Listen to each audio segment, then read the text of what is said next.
Hello बच्चों, एक बार फिर मैं आलोक कुमार आप सभी का आलोक फिजिक्स क्लास में स्वागत करता हूं।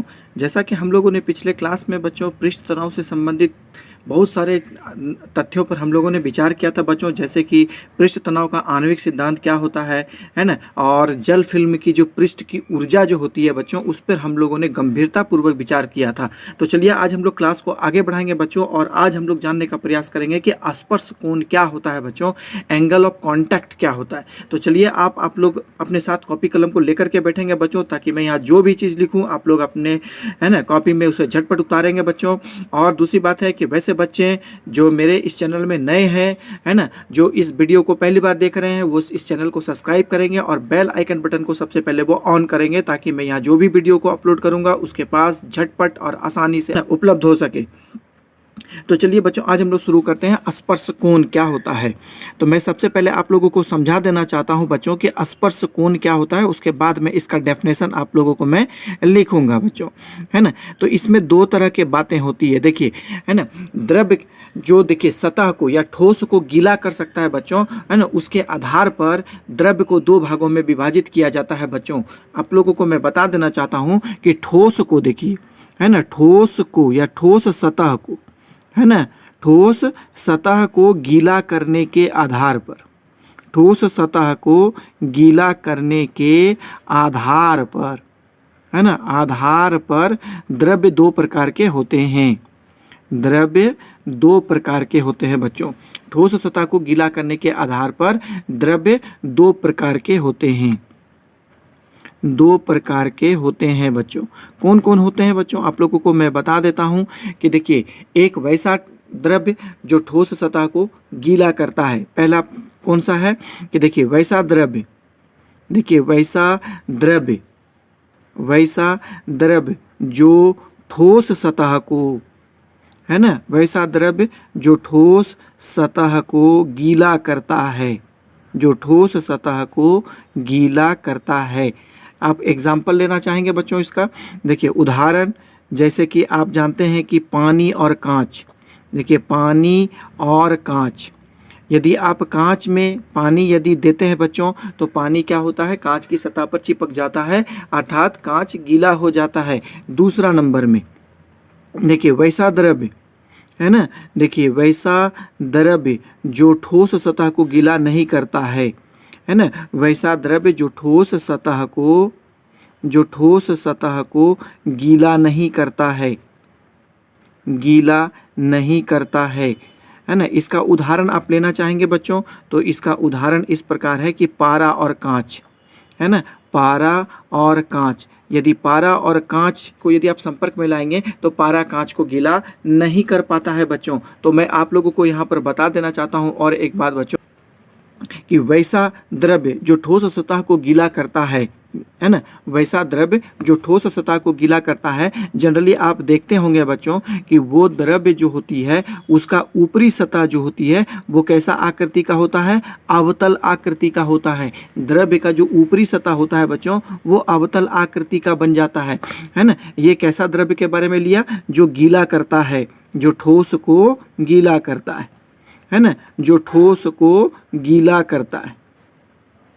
वैसा द्रव्य आप देखते होंगे जनरली, जैसे, है ना, वैसा द्रव्य यदि ठोस को जो गीला कर देता है ना, यदि उस सतह पर, यदि उस ठोस पर यदि द्रव्य को यदि भरा जाए, तो द्रव्य का ऊपरी सतह जो होता है वो कैसा आकृति का होगा, अवतल आकृति का। इसको हम लोग क्या कहेंगे, अवतल आकृति का, है ना, इसको कहेंगे अवतल आकृति का। और वैसा द्रव्य जो ठोस सतह को गीला नहीं करता है बच्चों, उसका देखिएगा कि ऊपरी सतह जो होती है, उस द्रव्य की जो ऊपरी सतह होगी वो अवतल आकृति का होता है। तो ये कैसा द्रव्य है बच्चों, देखिए जो गीला नहीं करता है, जो ठोस सतह को गीला नहीं करता है, जो ठोस सतह को गीला नहीं करता है, तो उसका ऊपरी सतह का जो आकृति होता है वो कैसा होता है, वो उत्तल आकृति का होता है बच्चों, है ना, वो उत्तल आकृति का होता है। इसका मतलब है कि द्रव्य का जो ऊपरी सतह होता है वो किसी न किसी प्रकार के वक्र सतह के रूप में होता है, चाहे वो अवतल आकृति का हो चाहे वह उत्तल आकृति का हो, तो ये वक्र सतह के रूप में पाया जाता है। तो अवतल आकृति है ना, किस द्रव्य में बनती है? वैसा द्रव्य में बनती है जो ठोस सतह को गीला कर सकता है ना। और उत्तल आकृति किस द्रव्य में बनती है? कि वैसा द्रव्य जो ठोस सतह को गीला नहीं करता है ना। आप लोग ये बात समझ पा रहे होंगे बच्चों। तो इसी में छुपा हुआ है बच्चों मेरा स्पर्श कोण की परिभाषा। अब देखिए हम लोग क्या करते हैं स्पर्श कोण का, कि देखिए ठोस व द्रव्य के संपर्क बिंदु जो होता है, यहाँ पर आप देख रहे हैं कि ठोस, यहाँ तो द्रव्य है बच्चों, ये द्रव्य का ऊपरी सतह है ना, और ये ठोस है मेरा। तो ठोस और द्रव्य का जो संपर्क बिंदु, ये चीज़ देख रहे हैं, ठोस द्रव्य का जो संपर्क बिंदु ये देख रहे हैं। यहाँ से यदि हम एक स्पर्श रेखा खींचेंगे बच्चों, है ना, यहाँ से एक हम लोग क्या करेंगे, एक स्पर्श रेखा यहाँ से हम लोग खींचते हैं, इस तरह का एक स्पर्श रेखा खींचेंगे। यहाँ से खींचे चाहे यहाँ से हम लोग स्पर्श रेखा खींचेंगे इस प्रकार। तो ये स्पर्श रेखा जो होती है द्रव्य के अंदर ठोस के साथ जो कोण बनाती है, द्रव्य के अंदर, तो यहाँ तो द्रव्य भरा हुआ बच्चों, द्रव्य के अंदर ठोस के साथ जो कोण बनाती है, इसी कोण को हम लोग क्या कहते हैं? स्पर्श कोण कहते हैं बच्चों। आप लोग समझ पाए होंगे, है ना, कि द्रव्य का जो ऊपरी सतह का जो नवचंद्रक आकृति है, इसी को हम लोग कहते हैं नवचंद्रक। ये नया चांद जब आप लोग आकाश में उगता है बच्चों, तो देखते होंगे कि किसी वक्र के आकार की होती है, इसीलिए इसको हम लोग नवचंद्रक आकृति भी कहते हैं, है ना। तो ये जो आपका वक्राकार जो आकृति है, नवचंद्रक आकृति है, यदि इस आकृति में द्रव्य और ठोस के संपर्क बिंदु से यदि आप इस पर स्पर्श रेखा डालते हैं, तो ये स्पर्श रेखा द्रव्य के अंदर ठोस के साथ जो कोण बनाता है, उसको ही हम लोग क्या कहते हैं बच्चों? स्पर्श कोण कहते हैं। तो चलिए हम स्पर्श कोण का परिभाषा हम यहाँ पर लिख देते हैं बच्चों। देखिए स्पर्श कोण का परिभाषा क्या होता है। देखिए स्पर्श कोण का परिभाषा आप यहाँ पर देख पा रहे हैं। देखिए यहाँ पर क्या लिखेंगे कि ठोस, है ना, ठोस तथा द्रव्य, है ना, ठोस तथा द्रव्य के संपर्क बिंदु, है ना, ठोस तथा द्रव्य के संपर्क बिंदु से, है ना, संपर्क बिंदु से द्रव्य के नवचंद्रक आकृति, द्रव्य के नवचंद्रक आकृति, जिसको हम लोग वक्राकार आकृति भी कहते हैं, नवचंद्रक आकृति या वक्राकार आकृति, नवचंद्रक आकृति, है ना, पर स्पर्श रेखा खींचते हैं, है ना, नवचंद्रक आकृति पर स्पर्श रेखा खींचते हैं, स्पर्श रेखा खींचते हैं। तो है ना, तो स्पर्श रेखा के साथ, है ना, स्पर्श रेखा के साथ द्रव्य के अंदर की ओर, स्पर्श रेखा के साथ द्रव्य के अंदर की ओर ठोस जो कोण बनाता है ना, ठोस जो कोण बनाता है, उस कोण को, है ना, उस कोण को स्पर्श कोण कहा जाता है। उस कोण को क्या कहते हैं? स्पर्श कोण कहते हैं। उस कोण को स्पर्श कोण कहते हैं बच्चों। तो ये बात समझ में आ गया होगा। मैंने क्या कहा कि द्रव्य की जो ऊपर की और नवचंद्रक आकृति जो होती है ना, और द्रव्य तथा ठोस के संपर्क बिंदु से इस नवचंद्रक आकृति पर यदि हम एक स्पर्श रेखा खींचते हैं, तो यह स्पर्श रेखा द्रव्य के अंदर ठोस के साथ जो कोण बनाती है, उसी को हम लोग क्या कहते हैं बच्चों? है ना, उसी को हम लोग स्पर्श कोण कहते हैं।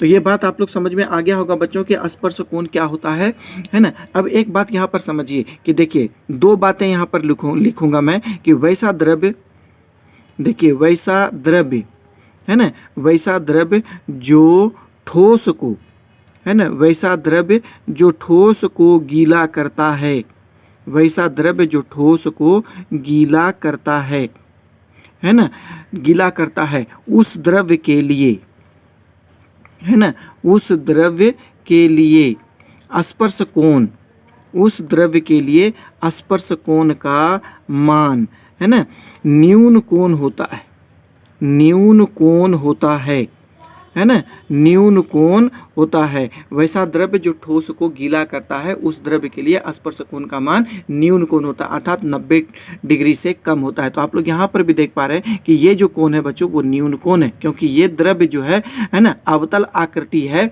और यह द्रव्य ठोस को गीला करता है ना, सॉरी, यह द्रव्य जो है ठोस को गीला करता है, इसीलिए इसमें स्पर्श कोण का मान न्यून कोण होगा। और दूसरी बात क्या है, देखिए, वैसा द्रव्य है ना, वैसा द्रव्य जो ठोस को गीला नहीं करता है ना, जो ठोस को गीला नहीं करता है, जो ठोस को गीला नहीं करता है, उस द्रव्य के लिए, है ना, उस द्रव्य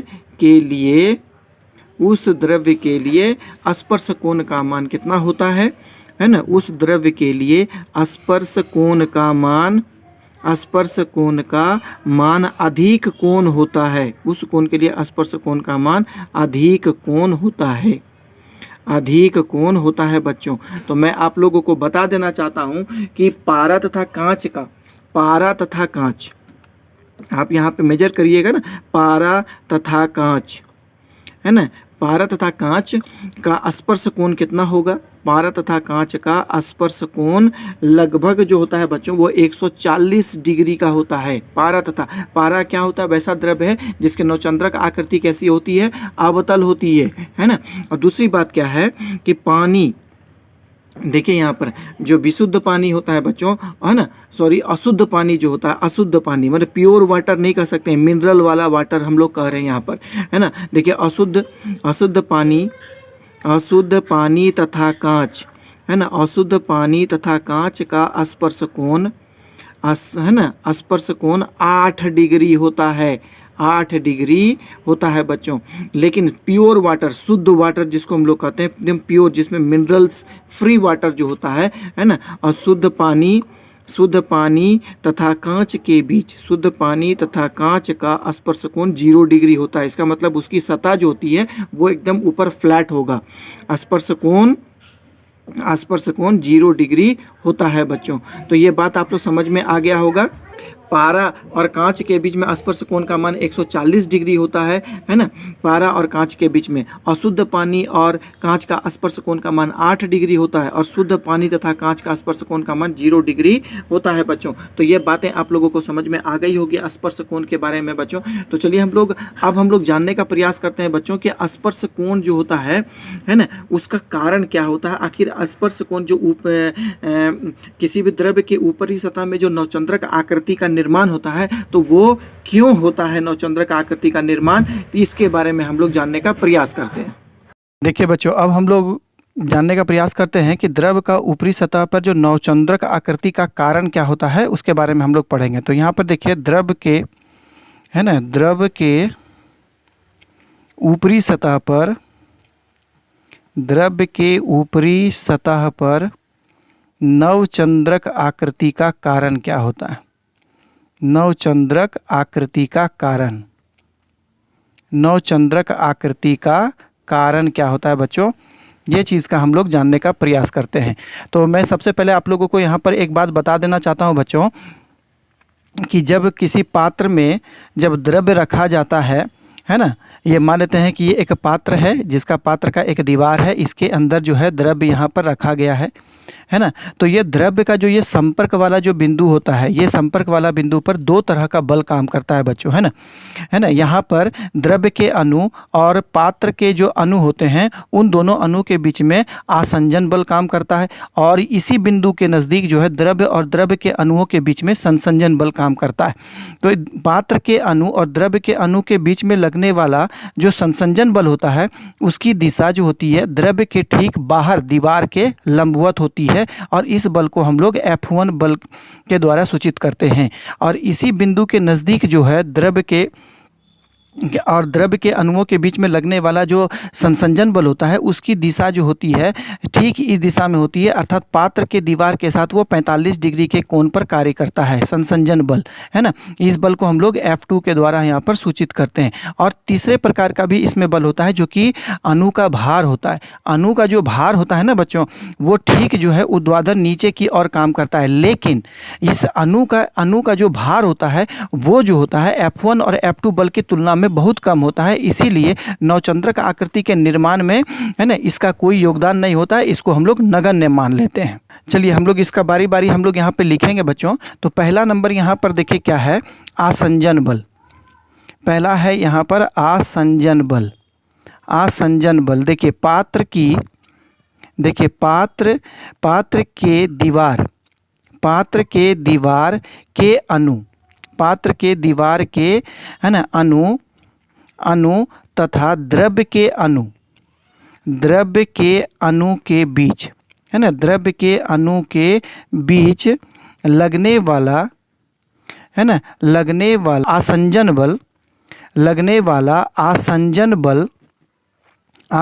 बल द्रव्य के, है ना, द्रव्य के बाहर की ओर दीवार के ठीक लंबवत होता है। दीवार के ठीक लंबवत होता है बच्चों, दीवार के ठीक लंबवत होता है ना, दीवार के ठीक लंबवत होता है। और दूसरे प्रकार का जो बल होता है वो है संसंजन बल। तो यहाँ पर देखिए दूसरे प्रकार का जो बल है बच्चों वो है संसंजन बल। संसंजन बल देखिए, संसंजन बल देखिए, है ना, पात्र का दीवार, है ना, पात्र का दीवार तथा द्रव्य, पात्र का दीवार तथा द्रव्य के संपर्क बिंदु के नज़दीक या निकट, संपर्क बिंदु के निकट द्रव्य तथा द्रव्य, है ना, द्रव्य तथा द्रव्य के अणुओं के बीच, द्रव्य तथा द्रव्य के अणु के बीच, देखिए द्रव्य तथा द्रव्य के अणुओं के बीच, है ना, द्रव्य तथा द्रव्य के अणुओं के बीच लगने वाला संसंजन बल पात्र के दीवार के साथ 45 डिग्री के कोण पर कार्य करता है ना, कोण पर कार्य करता है, 45 डिग्री के कोण पर कार्य करता है, 45 डिग्री के कोण पर कार्य करता है। आप यहाँ पर देख रहे हैं कि जो संसंजन बल की जो दिशा है वो पात्र के दीवार के साथ 45 डिग्री के कोण पर कार्य कर रहा है। इसी तरह तीसरे प्रकार का जो बल होता है बच्चों वो है, देखिए, अणु का भार। देखिए अणु का भार ऊर्ध्वाधर, है ना, अणु का भार ऊर्ध्वाधर नीचे की ओर कार्य करता है, ऊर्ध्वाधर नीचे की ओर कार्य करता है, ऊर्ध्वाधर नीचे की ओर कार्य करता है। लेकिन क्या होता है, लेकिन अणु के भार,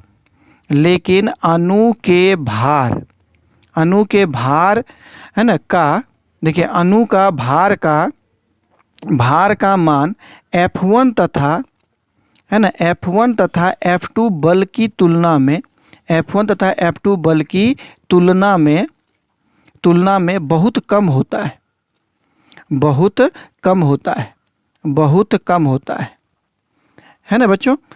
आप जान रहे हैं कि अणु का भार जो होता है बच्चों वो बहुत कम होता है, इसीलिए हम लोग क्या करते हैं कि भार को, है ना, नगण्य मान लेते हैं। इसलिए भार को नगण्य माना जाता है ना, इसलिए भार को हम लोग क्या करते हैं, नगण्य मान लेते हैं। नवचंद्रक आकृति के निर्माण में भार का कोई योगदान नहीं होता है। तो चलिए अब हम लोग नेक्स्ट पेज में देखेंगे बच्चों। तो चलिए बच्चों, मैंने यहाँ पर क्या कहा कि आप लोग यहाँ पे फिर से समझने का प्रयास करें कि मान लेता हूँ कि ये एक क्या है, ठोस है ना, और यहाँ पर इसमें द्रव्य भरा हुआ है बच्चों, और द्रव्य और ठोस के बीच में संपर्क वाला बिंदु है, इधर बल की काम कर रहा है और इधर बल काम कर रहा है बच्चों F2 बल। अब इस दोनों बलों का परिणामी हम लोग कैसे ज्ञात करेंगे, है ना। तो समांतर चतुर्भुज के नियम से हम लोग इसका परिणामी ज्ञात करते हैं बच्चों। तो हम लोग क्या करते हैं कि समांतर चतुर्भुज की एक रचना यहाँ पर करेंगे। समांतर चतुर्भुज की हम लोग रचना करते हैं बच्चों, कुछ इस प्रकार रचना करते हैं। समांतर चतुर्भुज की रचना हम लोग इस प्रकार करते हैं। तो ये हो गया मेरा समांतर चतुर्भुज। अब देखिए इस दोनों बलों का जो परिणामी है बच्चों, हम लोग कुछ मान लेते हैं कि इस प्रकार है परिणामी, है ना, इस प्रकार परिणामी है। और ये जो है परिणामी जो है F1 बल के साथ जो है अल्फा कोण यहाँ पर बना रहा है। परिणामी बल जो है F1 के साथ अल्फा कोण बना रहा है। मैं आप लोगों को हर स्थिति में दिखाऊंगा बच्चों। पहले कैलकुलेशन को हम लोग पूरा कर लेते हैं। देखिए नवचंद्रक आकृति का निर्माण, देखिए नवचंद्रक आकृति का, है ना, देखिए नवचंद्रक आकृति का निर्माण F1, है ना, F1 तथा F2 बल के, है ना, बल के परिणामी बल पर निर्भर करता है। F1 तथा F2 के परिणामी बल पर निर्भर करता है, परिणामी बल पर निर्भर करता है। तो परिणामी बल हम लोग ज्ञात करते हैं बच्चों पहले, है ना, परिणामी बल को हम लोग ज्ञात करने का प्रयास करते हैं। तो मान लेते हैं कि देखिए परिणामी बल, है ना, परिणामी बल समांतर चतुर्भुज के नियम से ज्ञात किया जाता है। समांतर चतुर्भुज के नियम से, समांतर चतुर्भुज के नियम से ज्ञात किया जाता है। समांतर चतुर्भुज के नियम से ज्ञात किया जाता है। समांतर चतुर्भुज के नियम से ज्ञात किया जाता है बच्चों। तो मान लेते हैं कि बोला कि माना, है ना, इस बिंदु का नाम हम लोग दे देते हैं O और परिणामी को हम लोग नाम देते हैं A, है ना। तो OA जो है F1 और F2 का परिणामी सदिश है। तो मान लेते हैं कि F1 तथा F2 का परिणामी, F1 तथा F2 का परिणामी OA है, जो F1 के साथ, है ना, जो F1 के साथ अल्फा कोण बनाता है, जो F1 के साथ अल्फा कोण बनाता है बच्चों। तो आप लोग जो है कोण का मान समांतर चतुर्भुज में आप लोग निकालने के लिए सीखे होंगे बच्चों, है ना। यदि इस चीज़ में आप लोगों को दिक्कतें आती है तो आप लोग सदिश वाले वीडियो में जाएं और वो जहां मैं समांतर चतुर्भुज को समझाया हूं अच्छा से परिणामी ज्ञात करने के लिए, उस वीडियो को अच्छी तरह से देखें तो आप लोगों को समझ में आएगा। थोड़ा बहुत मैं यहाँ पर बता देना चाहता हूँ कि जैसे कि मान लेते हैं कि यहाँ पर एक दो सदिश है बच्चों, ये एक सदिश A है और एक सदिश यहाँ पर B है ना। तो इसका परिणामी हम लोगों को यदि ज्ञात करना है, परिणामी का, जैसे कि मान लेते हैं कि ये परिणामी हो गया इसका R, ये सदिश A है और ये सदिश B है। सदिश A और B का परिणामी है R और ये जो है ना B सदिश के साथ यहाँ पर अल्फा कोण बनाता है। तो अल्फा ज्ञात हम लोग कैसे करेंगे, इसका एक फार्मूला होता है बच्चों कि tan alpha is equal to होता है B साइन, है ना, B साइन थीटा और बटा यहाँ पर होता है A plus B cos theta. तो ये इस फार्मूला का उपयोग करके हम लोग यहाँ पर परिणामी ज्ञात कर लेते हैं बच्चों, है ना। ये क्या है, आप जानते हैं कि थीटा जहाँ है दोनों सदिशों के बीच का कोण होता है। ये कोण मेरा थीटा है, दोनों सदिशों के बीच का कोण थीटा होता है। तो ये बात यदि आप लोगों को समझ में नहीं आया बच्चों तो सबसे पहले सदिश में जा करके, है ना, इस फार्मूला को आप लोग अच्छी तरह समझने का प्रयास करेंगे। तो चलिए हम लोग इसी फार्मूला का प्रयोग करेंगे बच्चों और यहाँ पर कोण अल्फा का मान ज्ञात करेंगे। तो यहाँ पर क्या है, परिणामी के साथ बनाया गया कोण अल्फा है, तो tan अल्फा F2 है यहाँ पर, जो B सदिश यहाँ पे लिखा था इस प्रकार होगा और यहाँ पर हो जाएगा tan साइन। अब देखिए यहाँ हो जाएगा 135 डिग्री। अब आप बताइएगा कि यहाँ 135 डिग्री कैसे होगा कि दोनों सदिशों के बीच, जिस प्रकार यहाँ पर देखिए दोनों सदिशों के बीच का कोण थीटा था तो मैंने यहाँ पे थीटा का प्रयोग किया था, लेकिन यहाँ पे मैंने थीटा का प्रयोग किया था, लेकिन यहाँ पर दोनों सदिशों के बीच का कोण कितना है ना, 135 डिग्री। देखिए क्यों, क्योंकि ये कोण F2 मैंने पहले कहा कि 45 डिग्री के कोण पर काम करता है और F1 जो है दीवार के साथ 90 डिग्री अर्थात लंबो दिशा में काम करता है। तो ये कोण कितना होगा मेरा 90 डिग्री। तो 90 और 45 135 डिग्री, मतलब F1 और F2 के बीच में कोण 135 डिग्री का होता है ना। तो यहाँ पर मैंने 135 लिखा। अब यहाँ पर लिखूंगा, देखिए F1 प्लस यहाँ पर भी होगा F2 और ये हो जाएगा cos 135 डिग्री। अब इस समीकरण को हम लोगों को हल करना जरूरी है। तो ये हो जाएगा F2, ये बात समझ में आ गया कि 135 डिग्री क्या है, F1 और F2 के बीच का कोण है बच्चों, है ना। ये समीकरण को हल करेंगे तो सबसे पहले क्या करेंगे, 135 डिग्री को हम लोग इस प्रकार लिखेंगे 90 + 45 और फिर यहाँ पर हो जाएगा F1 प्लस ये हो जाएगा F2 और ये होगा cos, ये भी हो गया 90 + 45। चलिए इसको हल करते हैं तो ये हो जाएगा tan अल्फ़ा, ये हो गया tan alpha is equal to F2। अब ये बात आप लोग अच्छी तरह से जानते होंगे बच्चों कि sine 90 + theta is equal to क्या होता है, sine 90 + theta is equal to होता है कॉस थीटा, लेकिन यहाँ पर cos 90 + theta is equal to होता है बच्चों माइनस साइन थीटा होता है। ये बात आप लोग जानते होंगे ना, ट्रिगोनोमेट्री में जब मैथ में आप लोग ट्रिगोनोमेट्री पढ़ते होंगे बच्चों, तो ये इस चीज़ का आप लोग अच्छी तरह से है ना, इस चीज़ को जानते होंगे कि sine 90 + theta is equal to cos theta, लेकिन cos 90 + theta is equal to minus sine theta होता है। तो यहाँ पर भी आप लोग देख पा रहे हैं बच्चों कि साइन 90 + 45 है ना, तो 90 + 45, तो यहाँ पर मैंने फार्मूला का प्रयोग करूंगा कॉस थीटा का, यहाँ पर कॉस 90 + 45 है तो यहाँ प्रयोग करूंगा माइनस साइन थीटा का। तो चलिए इसको हम लोग सॉल्व करेंगे। तो F2 हो गया, इसके जगह में हम लोग क्या लिखेंगे बच्चों, कॉस 45 डिग्री और यहाँ पर आ गया F1, तो ये cos 90 + 45 का वैल्यू माइनस साइन थीटा होता है, इसलिए यहाँ पर माइनस हो गया है ना। देखिए F2 और यहाँ पर हो गया आपका साइन 45 डिग्री, और आप लोग जानते हैं बच्चों कि cos 45 डिग्री का वैल्यू है ना या साइन 45 डिग्री का वैल्यू कितना होता है, 1/√2 होता है। ये चीज़ आप लोग जानते होंगे। तो अब ये वैल्यू जो हम लोग यहाँ पर बैठा देंगे बच्चों, तो यहाँ पर कितना हो जाएगा, देखिए tan alpha is equal to F2 और इसका वैल्यू हो गया यहाँ पर 1/√2, यहाँ पर भी हो गया F1 - F2 और साइन 45 डिग्री का वैल्यू हो गया 1/√2। चलिए इसको हम लोग सॉल्व करते हैं बच्चों। तो देखिए इसमें ऐसे हम लोग एलसीएम ले लेंगे, तो यहाँ पर हो गया tan अल्फ़ा है ना, तो यहाँ पर हो गया tan अल्फ़ा, देखिए क्या हो जाएगा यहाँ पर F2/√2 और यहाँ पर एलसीएम यदि ले लेंगे तो यह आ जाएगा √2 और इसके साथ हम लोग मल्टीप्लाई करेंगे तो F1/√2 माइनस यहाँ पर होगा F1। अब इसको सॉल्व करेंगे तो ये √2 कैंसिल हो जाएगा बच्चों, यहाँ पर कितना हो जाएगा F2/√2 और यहाँ पर हो गया आपका √2 ऊपर, ये हो जाएगा √2 F1 माइनस सॉरी यहाँ पर F2 होगा बच्चों, यहाँ पर हो गया F2, तो ये √2 कैंसिल हो गया। तो यहाँ पर हमको क्या मिला, देखिए tan alpha is equal to जो इक्वेशन मिला हमको वो कुछ इस प्रकार है F2 और यहाँ पर मिला √2 F1 माइनस F2। ये जो इक्वेशन जो आपको मिलता है ये इक्वेशन बहुत इंपॉर्टेंट है। ये इक्वेशन ही आपको बताएगा कि नौचंद्रक आकृति का निर्माण किस प्रकार होता है बच्चों वहाँ पर। तो एक बात यहाँ पर देखिए कि tan का वैल्यू जो होता है ना वो नीचे वाले टर्म पर डिपेंड करेगा, है ना। tan का वैल्यू जो होता है बच्चों वो नीचे वाले टर्म में डिपेंड करेगा।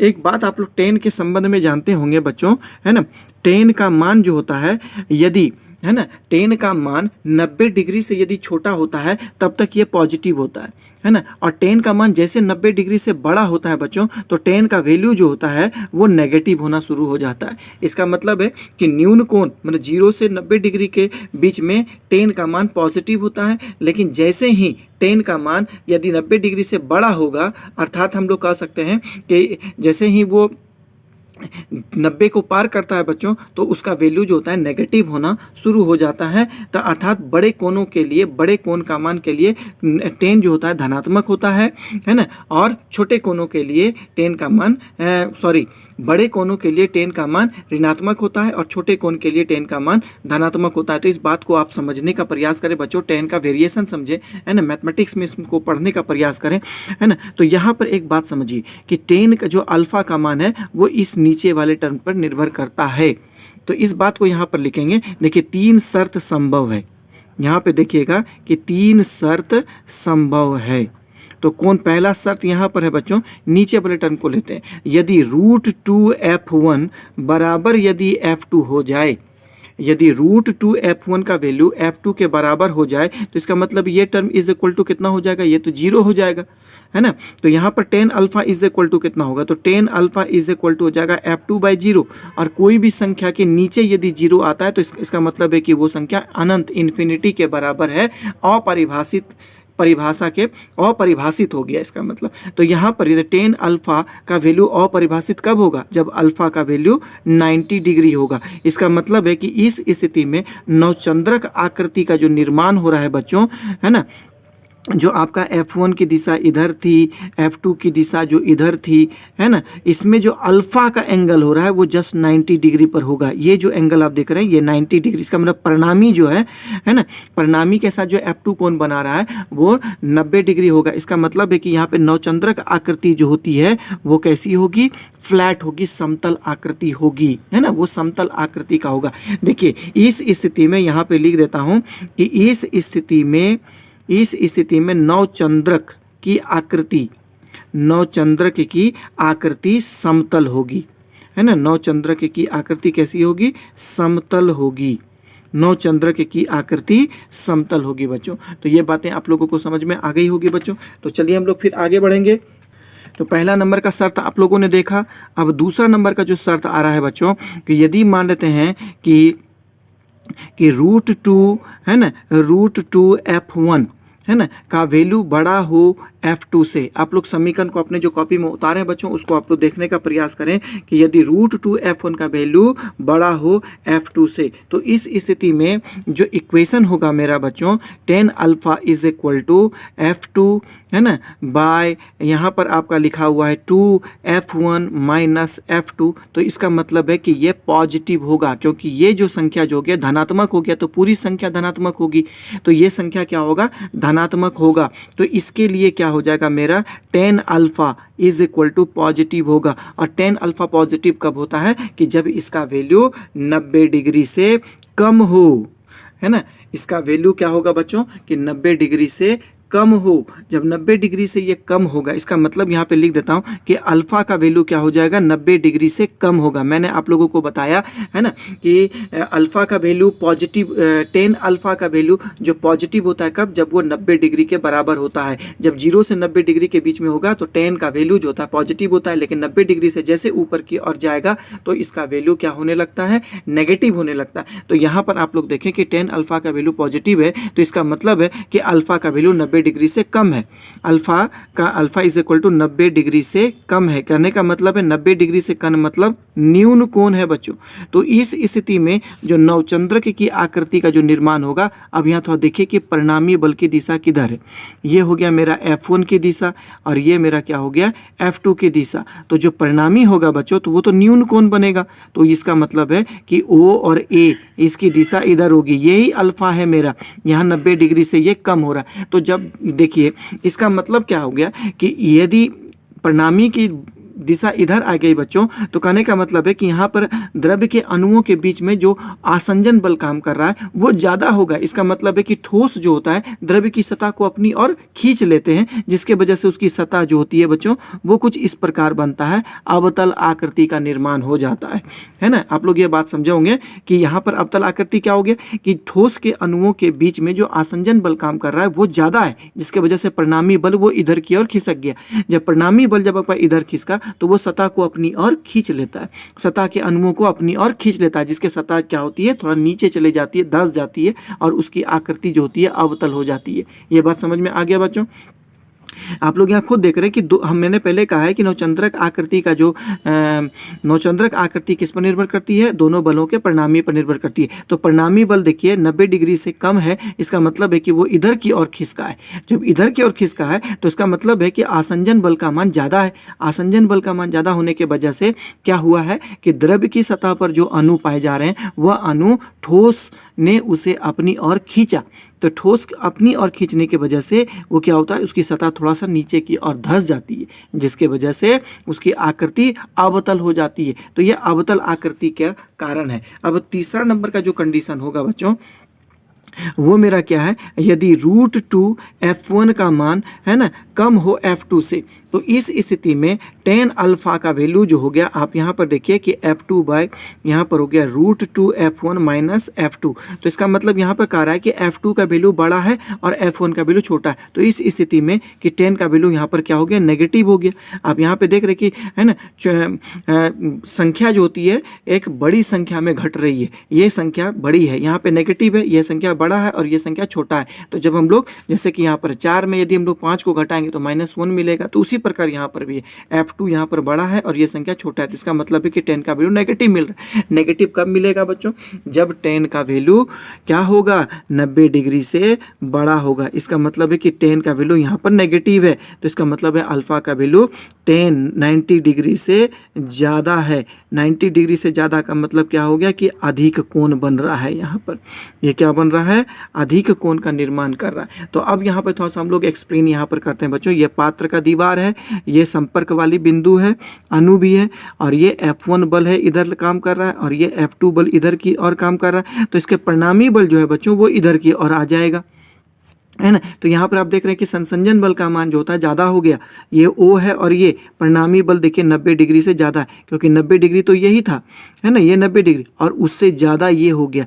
तो इसका मतलब है कि संसंजन बल का मान ज़्यादा होने के वजह से द्रव्य और द्रव्य के अणु जो होते हैं बच्चों वो एक दूसरे को आकर्षित करते हैं, जिसके वजह से क्या होता है ना, परिणामी बल द्रव्य के अंदर ज़्यादा हो जाने की वजह से वो द्रव्य को ऊपर की ओर ढकेल देता है और इसका नवचंद्रक आकृति उत्तल की हो जाती है। आप समझ पाए होंगे बच्चों कि यहाँ पर संसंजन बल का मान ज़्यादा है, जिसके वजह से इसका परिणामी बल द्रव्य के अंदर की ओर खिसका।